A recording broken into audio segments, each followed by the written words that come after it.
Boa noite, pessoal, tudo bem? Olá, boa noite. Professor. Boa noite, pessoal, sejam bem-vindos ao seminário.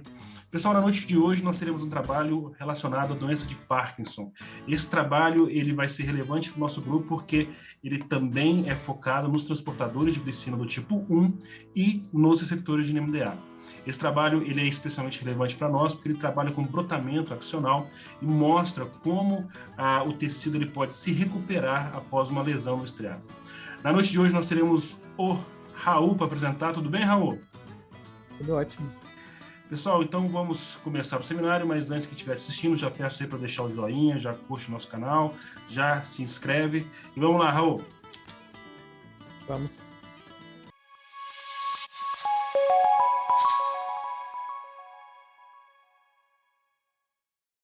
Boa noite, então, pessoal. Meu nome é Raul Isidoro Ribeiro. Eu sou aluno de mestrado aqui do Neurolab, orientado pelo professor Mauro Cunha Xavier Pinto.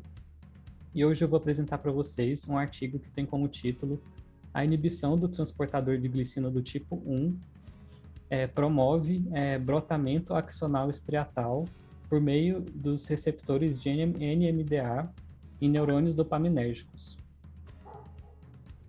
Esse trabalho tem como principal autora a pesquisadora Yvonne Schmitz, que atua na área de eletrofisiologia e doenças neurodegenerativas. Esse trabalho foi realizado por pesquisadores do Departamento de Neurologia da Universidade de Columbia, em Nova York, e ele foi publicado na revista The Journal of Neuroscience, que é uma revista que possui o fator de impacto 6. Então, aqui na introdução, nós temos uma relação direta entre o receptor de NMDA e o crescimento axonal, que é esse fenômeno que ocorre devido ao brotamento de novos axônios por meio de um corpo celular, de um neurônio. Então, nós temos que a atividade dos receptores de NMDA é relacionada tanto com a estabilização e eliminação de sinapses, assim também como a inibição ou promoção desse fenômeno do brotamento axonal. E foi demonstrado em cultura de neurônios que os receptores de NMDA são encontrados em uma região específica chamada de cones de crescimento axonal, que é uma região que tem uma relação direta com a ocorrência desse fenômeno. Nós temos também que foi verificado em alguns estudos que uma breve exposição com agonistas dos receptores de NMDA promoveu uma aprimoração e crescimento e uma ramificação axonal em culturas de neurônios dopaminérgicos. Tendo em vista essas informações, esse trabalho teve como objetivo testar a hipótese de que os receptores de NMDA promovem o brotamento de axônios de neurônios dopaminérgicos, visando avaliar isso no sistema in vivo em um modelo da doença de Parkinson. E esse modelo da doença de Parkinson foi feito com uma lesão ajustada, visando lesionar mais especificamente a região dorsal do corpo estriado, e poupando-se assim a região ventral desse tecido, desse núcleo, justamente para que permaneçam células que possam promover esse fenômeno do brotamento axonal, mais especificamente da região ventral, diretamente para a região mais dorsal. E também verificar se essa ação desse fenômeno é dependente diretamente dos receptores de NMDA, os quais são expressos mais especificamente nos neurônios dopaminérgicos. Então, aqui na metodologia e resultados, primeiramente foram utilizados os animais da linhagem C57, assim também como os animais da linhagem SLC6A3, que são os animais transgênicos, que possuem uma inativação da subunidade NR1 dos receptores de NMDA dos neurônios dopaminérgicos. Assim, esses receptores não funcionam exatamente com esses neurônios. Então foram realizados esses experimentos com os animais com a idade variando entre 3 a 5 meses. Esses animais foram submetidos à cirurgia estereotáxica para a implantação de uma cânula na região dorsal do estriado desses animais, sendo que especificamente na parte dorsal, na parte dorso-ventral, essa cânula ficou na região bem dorsal mesmo do estriado, justamente para fazer essa lesão ajustada. Como os autores descreveram. E assim, após as cirurgias do implante da cânula, foi injetada a neurotoxina 6-hidroxidopamina na dosagem de 5 microgramas por microlitro e um volume total de 2 microlitros, para assim se promover a indução do modelo da doença de Parkinson. E depois foi feito o tratamento com o inibidor do transportador de glicina do tipo 1. Esse tratamento só se iniciou após 3 semanas da indução do modelo e foi-se utilizado a molécula ACPPB na dosagem de 30 miligramas por quilo, e esse tratamento foi feito por 3 vezes por semana, devido à injeção intraperitoneal, por um período total de 4 semanas. E aqui nós temos uma representação dessa molécula. Também foram realizadas uma técnica de eletrofisiologia que é conhecida como Whole Cell PET Clamp. Eu não achei a tradução do nome dessa célula, mas seria do nome dessa técnica, mas seria algo como grampeamento de uma célula inteira, assim. E é uma técnica que visa analisar a corrente pós-sináptica excitatória, que é esse EPSC. Essa técnica funciona basicamente assim: a gente faz a perfusão dos animais, coleta o tecido, corta esse tecido com como é que chama aquele material que corta, que é parecido com o creostato, o chopper e o vibrátomo. A gente pega esse tecido, coloca ele em soluções específicas e geralmente esse tecido ele tem uma marcação para a célula específica que a gente está estudando. E uma vez identificada essas células, é acoplada um eletrodo dentro da membrana plasmática e assim pode-se avaliar a atividade desses neurônios que estão sendo estudados, mediante ao estímulo por várias substâncias diferentes, que podem bloquear ou estimular mais esses neurônios. E assim eles vão emitir sinais elétricos diferentes, que podem ser mais ou menos intensos. E assim pode ser feita uma avaliação geral da atividade sináptica dessas células. Também foram realizadas as técnicas de imunofluorescência e imunohistoquímica, e elas foram realizadas após 3 e 7 semanas, mediante a indução dos modelos, e foram feitas marcações específicas com a enzima tirosina hidroxilase e o transportador de dopamina, para a identificação dessas células dopaminérgicas. Então, nos primeiros resultados, nós temos aqui os efeitos diretos da inibição do transportador de glicina do tipo 1, analisando-se as correntes promovidas pelo receptor de NMDA nesses neurônios dopaminérgicos. Então, aqui em A, nós temos esse primeiro resultado que mostra a atividade neuronal em um meio basal, e assim, quando é emitido um pulso, nós verificamos que aqui em preto é a atividade do neurônio que foi incubado com um outro inibidor do transportador de glicina do tipo 1. E essa inibição está mostrando que esse estímulo nessa célula com essa substância promoveu uma ativação maior dessa atividade sináptica, desse neurônio.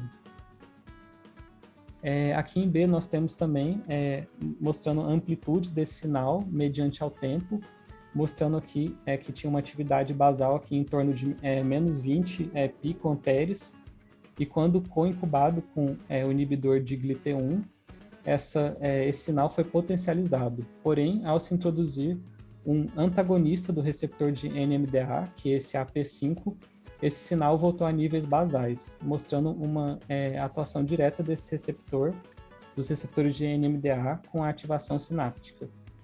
E aqui mostrando também essa diferença de amplitude, mais especificamente mostrando que em 4 células, mostrando que ela foi mais ativa mediante a inibição de GLT1.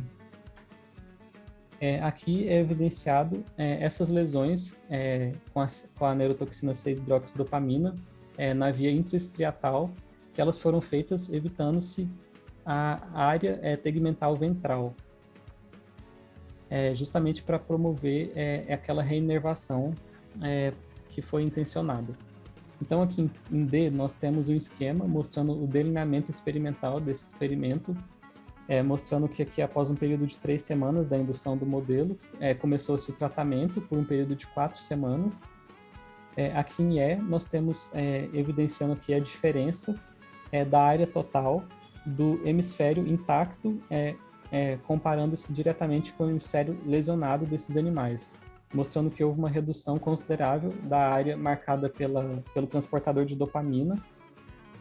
Aqui em F nós temos evidenciando especificamente a região da substância negra pars compacta, mostrando que no hemisfério lesionado houve uma degradação considerável do número de células, as quais se mantiveram em um número intacto na região, no hemisfério não lesionado, porém a área tegmental ventral, no hemisfério lesionado, eles permaneceram com um número considerável de células. E aqui mostrando a área total da marcação com a tirosina hidroxilase, que é essa aqui que eu acabei de mostrar para vocês, mostrando que não tem diferença significativa entre o hemisfério controle, que é o hemisfério intacto, mostrando que isso não vai ser um problema com o tratamento específico que você está fazendo entre os grupos. Aqui nós temos a legenda da figura. Aqui nós temos os efeitos do ACP na reinervação dopaminérgica do estriado dorsal, mostrando esse efeito direto dessa molécula. Evidenciando aqui em A o hemisfério intacto, mostrando que ele possui uma marcação com o transportador de dopamina por toda a área estudada, sendo que após 3 semanas, mediante a indução do modelo, há uma grande depressão do número total desse tecido estriatal na região mais dorsal. E após 4 semanas, o grupo controle apresentou uma parte dessa reinervação de forma natural, porém, nos animais tratados com o ACP, eles obtiveram uma taxa de reinervação bem mais considerável. E aqui eles dão um zoom nessa região do tecido estriatal e separam 4 áreas de interesse diferentes, nas quais eles podem analisar a área total desse tecido marcado com o transportador de dopamina, para evidenciar esse fenômeno da reinervação.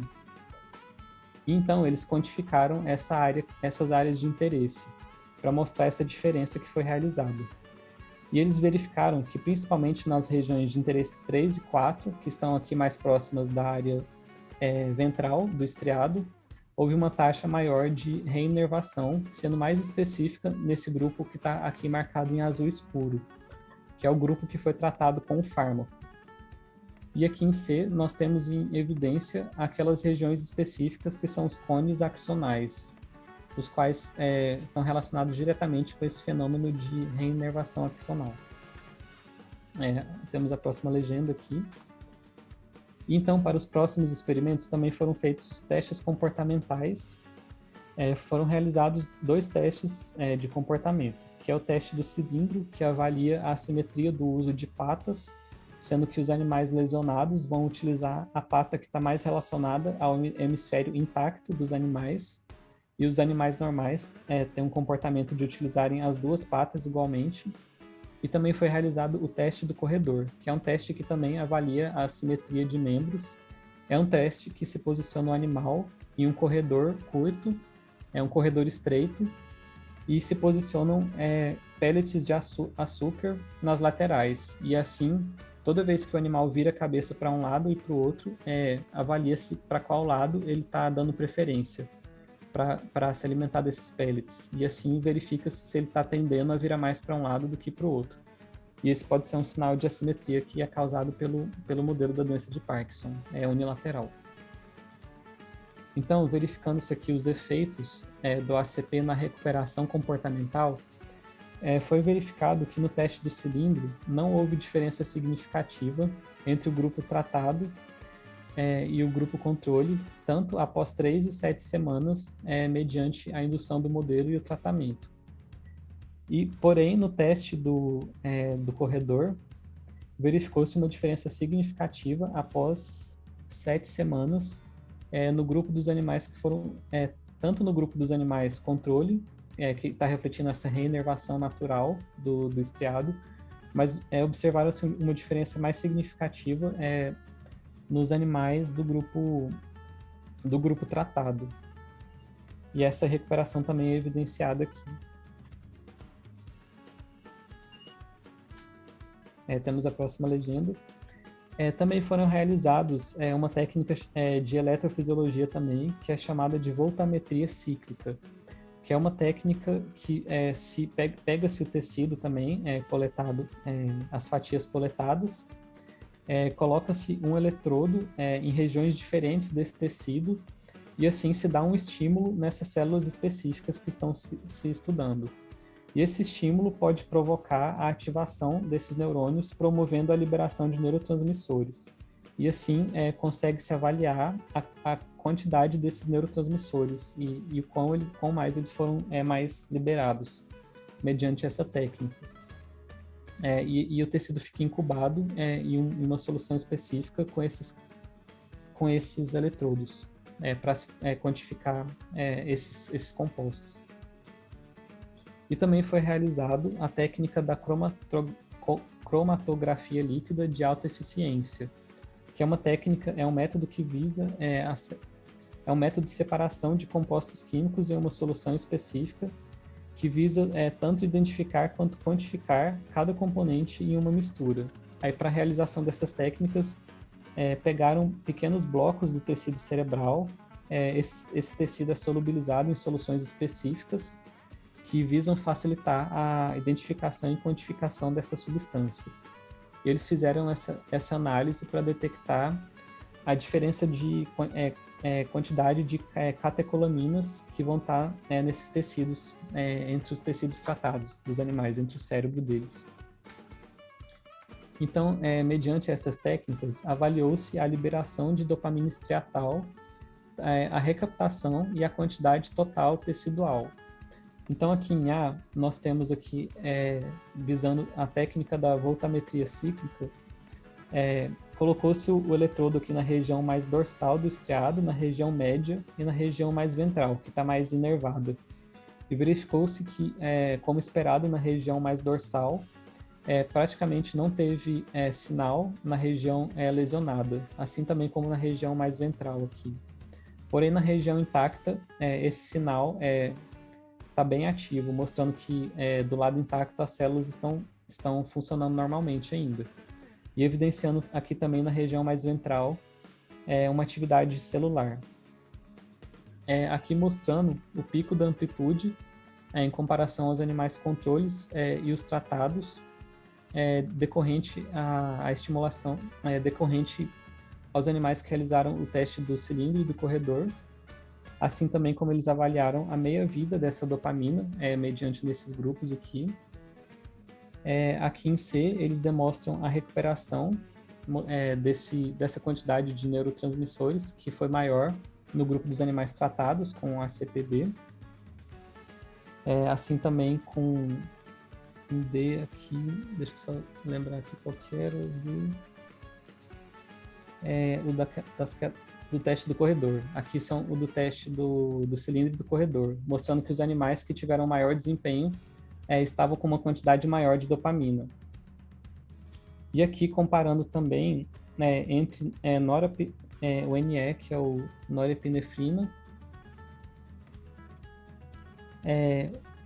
esse DOPAC, que é uma pré-dopamina, dopamina, e o 5-HT, mostrando que tem uma diferença também entre esses grupos nos animais tratados em relação ao controle. Eles já tiveram uma maior quantidade dessas moléculas que estão relacionadas à atividade cerebral dos neurônios dopaminérgicos.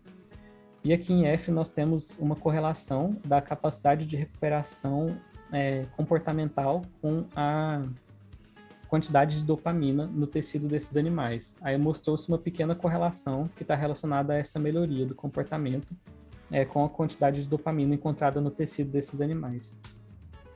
Nós temos a legenda. E aqui, por último, nós temos os efeitos do ACP nos receptores de NMDAR, porém, de uma forma condicional nos camundongos knockouts, que são aqueles camundongos transgênicos que não possuem o receptor de NMDA. No caso, eles apresentam um receptor de NMDA nos neurônios dopaminérgicos não funcional. Então, aqui nós temos em A a marcação com os camundongos normais, se eu não me engano,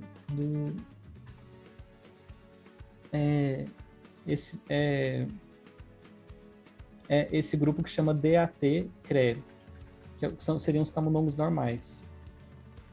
E aqui nós temos mostrando aqui a região da substância parsa compacta, e aqui a área ventral tegumentar, mostrando a evidência dessas células aqui. Em B, nós temos uma imagem mostrando a atividade neuronal que eles estavam testando com outros neurônios também. Então, eles verificaram que neurônios diferentes têm padrões de atividades diferentes de disparo. E aqui eles estão mostrando, se eu não me engano, os neurônios, outro tipo de neurônio comparando com os neurônios dopaminérgicos, mostrando que eles têm um sinal específico. E mostrando que em C, a diferença entre esses dois grupos, entre o grupo normal, que é o DAT-CRE, e o grupo knockout do receptor de NMDA, mostrando que mediante o estímulo pelo NMDA, esses animais normais, os neurônios dopaminérgicos deles, que estão sendo captados aqui, apresentam uma maior estimulação, com mais sinais, porém esses sinais não são diferenciados, não se vê uma diferenciação significativa nos animais knockout, mostrando uma relação direta dos receptores de NMDA com os neurônios dopaminérgicos estudados aqui. E aqui nós temos, em comparação, mostrando essa diferença aqui, da taxa de disparo desses neurônios no grupo DAT-CRE, no grupo normal, que é bem mais alta mediante ao NMDA, com o grupo knockout, que se permanece bem basal. Nós temos mostrando aqui esses efeitos ainda. Então, foi verificado a área total da marcação de tirosina hidroxilase, tanto na região da substância negra, quanto na região da área tegmental ventral desses animais, e não se verificou diferença significativa em todos os grupos estudados, tanto os tratados quanto esses grupos transgênicos, mostrando que essa diferença não tem relação com a marcação dessas áreas. Mas aqui na área do estriado, verificou-se que o camundongo knockout ele não obteve uma taxa de reinervação tão significativa quanto os animais normais aqui do grupo DAT, mostrando que, mediante o tratamento com ACP, mostrando que esse tratamento tem uma relação direta com o receptor de NMDA. E essa diferença aqui tecidual é exemplificada aqui nesse gráfico, mostrando aqui que principalmente nas regiões de interesse 2, 3 e 4, os grupos normais, tanto o C57 quanto o DAT, que foram tratados com o ACP, apresentaram uma área maior de reinervação. Porém, o camundongo knockout, que está em vermelho aqui, não apresentou uma área muito reduzida. E mostrando aqui também na parte do comportamento, mostrando que os animais tratados obtiveram uma área maior, um comportamento melhor, e os animais knockout não tiveram melhoria dos comportamentos aqui, como exemplificado aqui na parte do H. Então, como conclusão, nós temos que a inibição do transportador de glicina do tipo 1 promoveu uma reinervação dopaminérgica no estriado dorsal, normalizando assim a lateralização comportamental que foi induzida pela lesão com a 6-hidroxidopamina, sendo que esses efeitos são diretamente dependentes dos receptores de NMDA, e esse fenômeno do brotamento funcional dos axônios pode ser uma alternativa para o tratamento na doença de Parkinson por meio da inibição de transportador de glicina do tipo 1.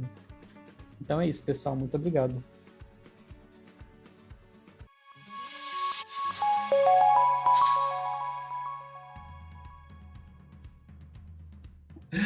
Raul, muitíssimo obrigado pela apresentação.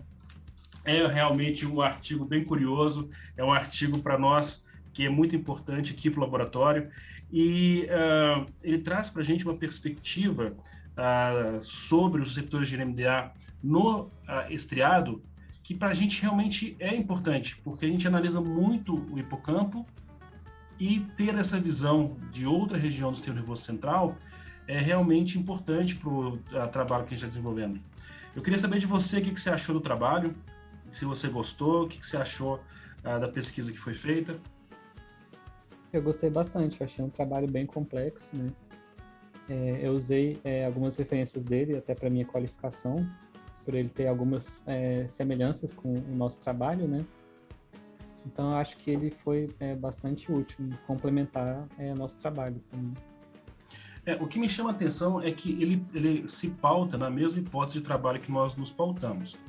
Ele entende que você fazer o bloqueio dos transportadores de glicina, de fato, modula a função dos receptores de NMDA. Daí, a você usar isso como uma ferramenta já é um salto, né, importante. Aqui a gente tem usado em modelos que estão relacionados ao hipocampo, principalmente isquemia cerebral e também doença de Alzheimer. Na hora que a gente vê isso com o Parkinson, isso começa a ficar interessante para a gente, porque no estriado você tem uma predominância de neurônios GABAérgicos no estriado, então 90% é GABAérgico, e você tem ali projeções axonais que são dopaminérgicas. Então você tem neurônios dopaminérgicos. E aí na hora que você vê essa modulação via receptor de NMDA, é algo que chama bastante atenção, porque a gente sabe que o receptor de NMDA ele não é só importante, né, para você fazer aquisição de novas memórias, mas ele também é importante para você desenvolver, né, levar o processo de diferenciação de células tronco-neurais para células maduras, neurônios, e aparentemente aqui também, aliás, na literatura a gente tem isso também bem descrito, que eles são importantes aí para o brotamento axonal, né, para essa favorização, para o favorecimento da arborização dendrítica, né? E foi feito de maneira muito elegante. Rafa, o que você achou dessa morfometria que foi feita aí, Rafa? Analisando em diferentes pontos. Eu gostei, achei legal, achei bem legal. Já fico logo de olho na parte de histologia mesmo. Achei bem legal que ele separou as regiões, né? Pegou sempre as regiões, achei isso bem legal. Que dá uma... né? Parece que a gente consegue compartimentalizar melhor, né? Dividir as regiões, então achei isso bem legal. Achei o artigo bem completo, né? Porque ele trabalhou com fatias, né, de cérebro de animal, depois bloqueou o receptor, trabalhou com animais transgênicos também, né? Então eu gostei bastante do artigo, achei ele bem complexo, gostei. Muito bom, Raul. Eu gosto dessa visão que ela é ortogonal, né? Você pega diferentes ângulos, né, para estudar o mesmo princípio. Então, se você consegue fazer algo que se reproduz na célula, na fatia e no animal, você tem um dado que ele é muito robusto, ele é consistente, né? E se você consegue fazer isso em diferentes espécies, né? Rato, roedor, um macaco, por exemplo, você consegue mostrar, opa, nós temos aqui algo que é transversal, né? Que a gente consegue estudar em diferentes pontos. O que eu gostei aqui, realmente, essas questões de análise tanto de neuroquímica quanto de eletofisiologia, né? Bem focado na parte da função dos neurônios dopaminérgicos. Mas o que eu acho eu gostei também quando ele faz eu acho que isso fica muito legal em artigo, essas análises de correlação. Eu acho isso muito bom, que mostra, né, que aumentou, relacionou com o comportamento, né, do animal, com a melhora do comportamento, o nível de dopamina com o comportamento. Eu acho isso muito legal. Isso não é uma coisa, são dados que você já tem, eu acho que acrescenta muito. Eu sempre gosto quando tem essas análises de correlação em artigo. Eu acho muito bom, gostei disso também. Mas é por isso que eu falo que é muito importante vocês terem os animais bem registrados, cada animal registrado com um código. Porque aí você consegue rastrear o seu resultado e você consegue trabalhar depois múltiplas correlações. Então você consegue correlacionar o dado comportamental, dados que você já tem lá. Só acrescenta, né? Exato. E às vezes você consegue pegar um hemisfério e fazer a morfologia e o outro hemisfério você faz a neuroquímica.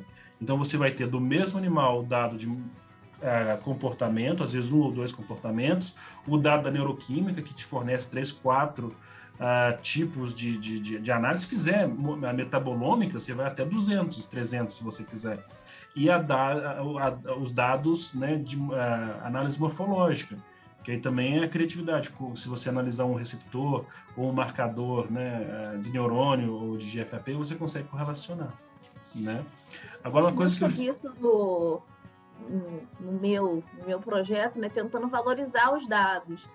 formas de você valorizar seus dados. São dados que você já tem, que você pode tirar mais resultado daqueles dados ali. Eu acho isso muito legal. Eu acho que vocês podem ter isso aí de costume. Eu acho que vocês podem fazer. Olha, duas coisas que pode tirar disso. A primeira delas é, a maior parte dos experimentos do laboratório, eles são casados, ou seja, a gente faz um comportamento e depois roda uma morfologia.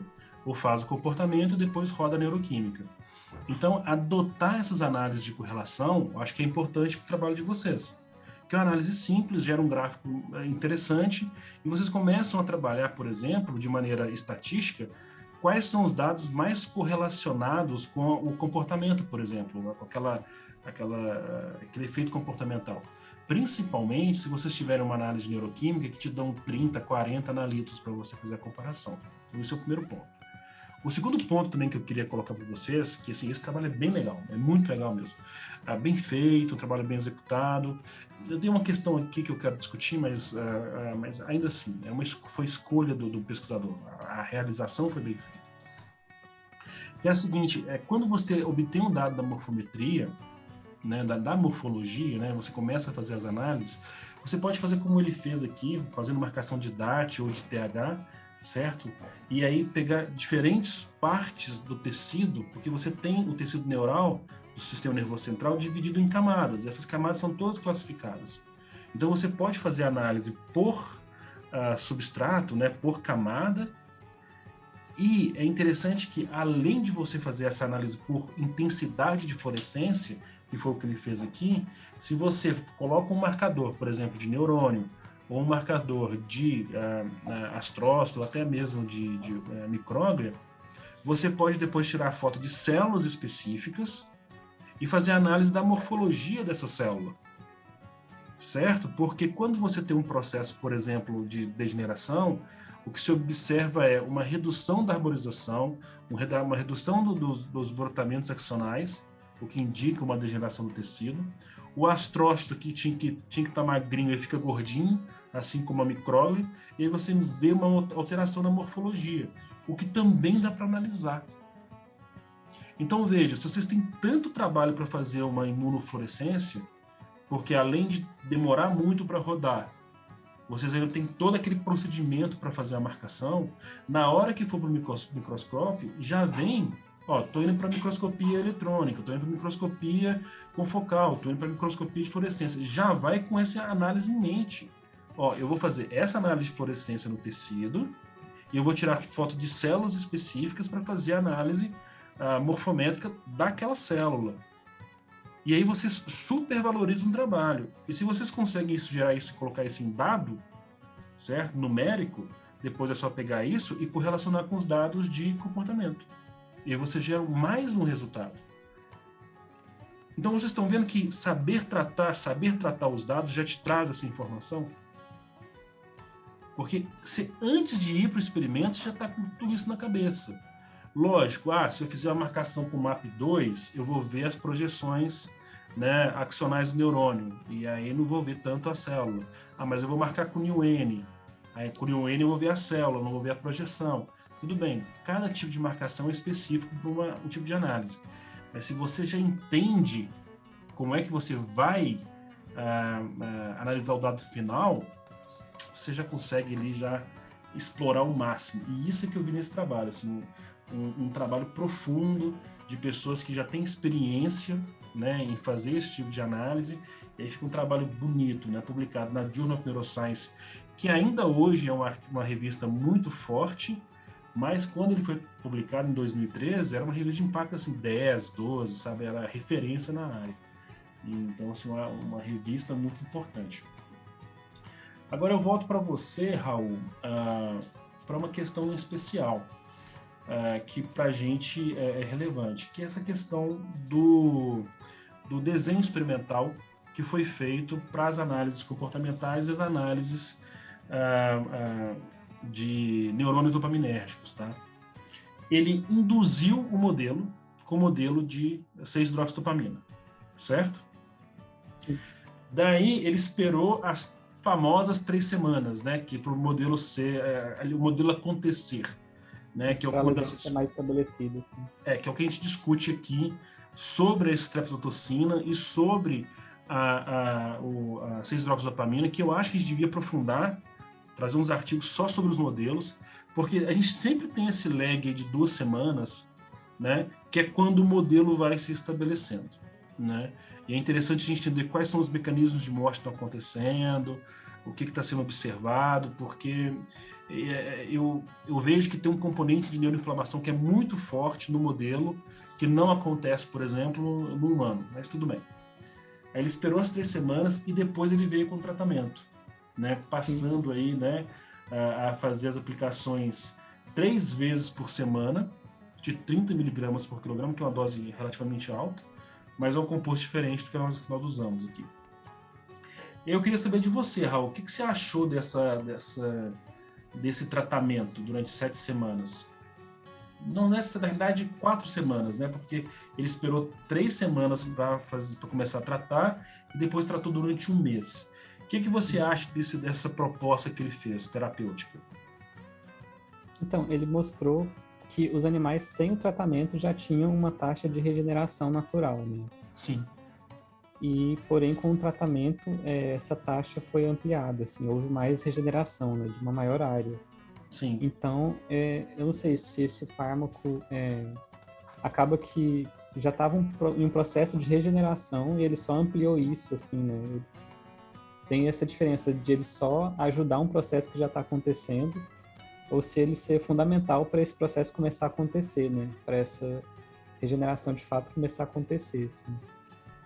A impressão que dá é que assim, você deixou passar todo o processo de dano inicial que acontece, você deixou o sistema se recuperar inicialmente, e na hora que começa a acontecer o brotamento, na hora que essas células já estão diferenciadas, aí você trata e começa a estimular esse sistema. E ele já coloca na introdução a importância do receptor de NMDA nesse papel, e ele está modulando exatamente essas vias. Hoje a gente sabe que tem mais coisa por trás, né? Mas a via principal seria isso. O que me chama a atenção é que assim, isso aqui é um trabalho de neuroreparo, ou seja, está trabalhando com o reparo das vias neurais. Ele tem, de fato, um sistema que favorece, né? O que a gente tem de colocar aqui, deixar claro, é que assim, é muito diferente de rato para roedores, no caso, e humanos. O sistema dos roedores tem uma capacidade de se reconstruir, né? Muito maior, muito mais forte de regeneração, né, do que, por exemplo, em seres humanos. Mas você achar um sistema que favorece isso, né, principalmente 3 semanas depois, isso eu achei bem interessante. Eu achei muito interessante. Porque a nossa abordagem aqui, ela tem sido feita sempre logo depois da lesão, né? Então a gente lesiona e depois analisa. E esse resultado aqui mostra pra gente que talvez se a gente julgar um pouco mais para frente o tratamento, né, expandir um pouco mais, talvez a gente obtenha resultados melhores, né? Então isso eu achei legal. Mas tratar durante o animal, durante o mês, com a dose dessa, com a droga, é um experimento de 20 mil reais. Então, a gente tem que planejar muito bem. Gustavo, o que você achou do artigo, meu querido? Eu gostei também do artigo, professor. Como o senhor falou, um artigo bem completo. Ele trouxe eletrofisiologia, ele trouxe comportamento, a imune está muito bem feita. Eu gostei também das análises que ele fez. A correlação, né, que é bastante interessante, um dos primeiros artigos que eu apresentei também aqui no Journal foi um artigo que trouxe bastante esses dados de correlação entre comportamento e dosagens, né, bioquímicas.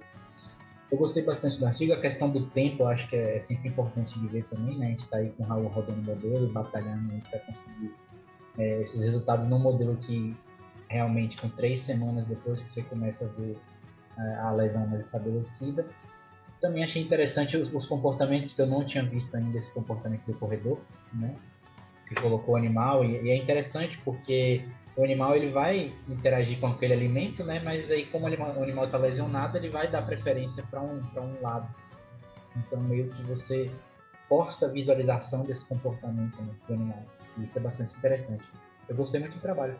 E é um comportamento fácil de fazer, né? Porque montar um aparato desse é muito simples. É muito fácil, é só um corredorzinho, né? E é torrãozinho de açúcar que ele usa? Sim. São Aqueles 3 torrõezinhos pellets de açúcar. né? A gente pode tentar fazer no laboratório, né? Ele é bem simples. O sucrilhos a gente já tem, né, Raul? Sim, Então... tá lá, tá tampão ainda. Eu acho que o sucrilhos rola, né? Porque é redondinho, seria melhor uma coisa quadradinha, né? Pra ficar... Aí tem um detalhe que eles deixam os animais com ração reduzida. Acho que uns 3 ou 4 dias antes eles restringem a ração para deixar ele com mais fome, assim, e pegar mais o... Esse tipo de protocolo, assim, ele é um tanto quanto complicado, né? Porque é que nem aquele protocolo com o Barnes, né? Que você coloca lá o sucrilhos, ou mesmo o labirinto em T, né? Que é aquele que você faz a alternação, né? Uma hora no braço direito, outra hora no braço esquerdo. Por quê? Porque você tem que deixar o animal, privar o animal, né, da alimentação para depois o animal buscar aquele doce, né? Então acaba sendo sempre muito difícil de botar esse sistema para funcionar. Mesmo quando você vai fazer gavagem você tem que ter esse cuidado, né? Por exemplo, se eu vou fazer uma gavagem do animal meio-dia para aplicar uma droga, eu tenho que tirar a comida do animal de manhã, esperar pelo menos umas 3, 4 horas para dar o esvaziamento gástrico, para eu aplicar a droga, que é líquido, para não ter refluxo. Aí depois que eu aplico a droga, né, aí eu coloco a alimentação de novo. Então, esses cuidados, né, para o experimento dar certo, por isso que eu não gosto muito de protocolo que tem alimento, né, mas... Sim. Mas eles avisam lá na discussão, né, nos resultados, que teve uma taxa de animais que não obedeceu esse padrão, que eles saíam andando livremente ou ficavam fazendo hearing no corredor. Uhum. Mas eu acho que isso é normal para todo comportamento, né? Sempre vai ter esses outliers, assim. Sempre vai ter um ratinho que vai parar, ou então vai ter um ratinho que vai andar pra caramba. Isso é o normal, né? O problema é que você tem que analisar vários animais para estabelecer um padrão. Com base no padrão que você estabelece, você calcula média, variação, e com base na variação é que você estabelece o cálculo amostral. E enquanto para testes bioquímicos você vai sempre trabalhar com poucos animais, né? 4, 5, 6 animais, com testes comportamentais esse número vai para 7, 8, 9. Tem cálculo amostral que eu já fiz aqui que deu 12 animais por grupo, né? Desses testes de norte, né? De reconhecimento de objeto, porque a variação é muito grande, né? Aí quando fala isso, o pessoal da química dá até um pulo, né? Que eles falam que eles gostam do 0,9999, né? Olha, a gente trabalha aqui com 95, já pedindo, pelo amor de Deus, para eles começarem a liberar 90, né? 0,9. Porque para dar significância é dureza. Ítalo, o que você achou do artigo, querido? Boa noite. Então, eu achei o artigo interessante, bem interessante, devido ao fato de trabalhar com coisas que a gente mexe, né? Questão da glicina do tipo 1. Eu achei, assim, devido ao fato de ele mostrar outras vias, outros modelos, que agrega muito para o nosso laboratório. Tem toda essa questão do comportamento, já dá para a gente incluir aqui nos nossos trabalhos. No geral, eu achei um artigo completo e complexo também, cheio de métodos interessantes, que se a gente der, é bem interessante. Tem umas imagens boas, uns gráficos bons também. E estamos ligando, calma aí. E é isso, essa questão de relacionar todos os tratamentos com os experimentos em si, eu acho uma coisa bem interessante, como vocês já falaram. E basicamente é isso. Uma das coisas que eu acho acerca da questão do mecanismo é que uma coisa vocês podem olhar para o trabalho e perceber que ele é um trabalho muito fenomenológico. Por quê?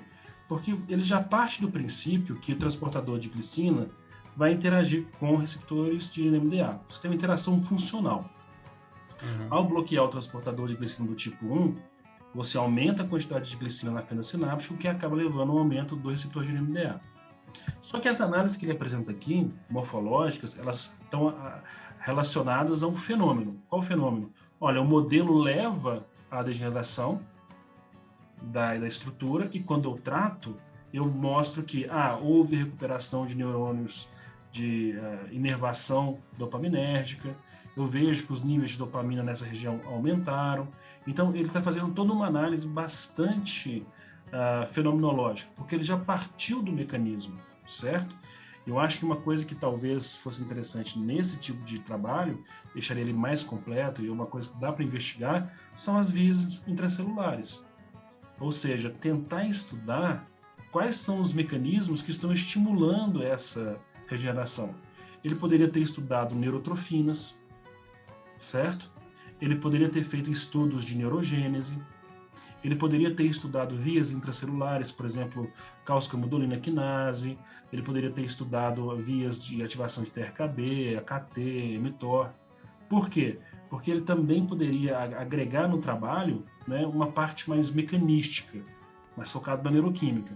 É um trabalho bom, mas ele fica muito na parte fenomenológica, certo? Mas ele poderia também se aprofundar na parte de mecanismo. Porque uma coisa, pessoal, e vocês têm que entender também, é o seguinte: uma coisa é o mecanismo de ação, certo? Assim, qual o mecanismo de ação, ele normalmente está relacionado ao que a droga está fazendo com o sistema, num determinado momento. Então, eu coloquei a droga, qual que é o mecanismo de ação dela? Bloqueia o transportador de glicina, beleza. O que isso faz com o sistema nervoso central? Estimula neurônios que têm expressão de receptor de NMDA. Ótimo. Qual que é a consequência disso? Provavelmente ele teria ali observado aumento de, sei lá, BDNF, talvez NT3 ou NT4. Ele poderia ver essas vias sendo ativadas. E aí a pessoa pode mergulhar e aprofundar. Tá bom? Então, sempre pensem nisso. Quando vocês forem fazer os seus trabalhos, vocês vão ter primeiro a parte fenomenológica, que é o teste de hipótese, certo? Eu quero testar se aquilo que eu planejei funciona ou não. E depois vem a parte mecanística, que é como esses processos que eu validei, que eu estudei, estão acontecendo, certo? E o grande salto, que é o salto da Nature, da Science, das grandes revistas, uma vez que você tem o fenômeno e outra vez que você tem aqui o mecanismo estudado, é você estabelecer uma relação causal entre os dois. Porque aí você consegue atestar que, de fato, se você modular um, você influencia o outro. E isso te dá maior controle sobre o fenômeno que você está estudando. Tudo bem? Então, pessoal, essa foi a discussão de hoje. Acho que a gente pode parar por aqui, tá bom? Agradeço a todos vocês. E a gente se encontra de novo semana que vem. Espero que tenham gostado. Até mais.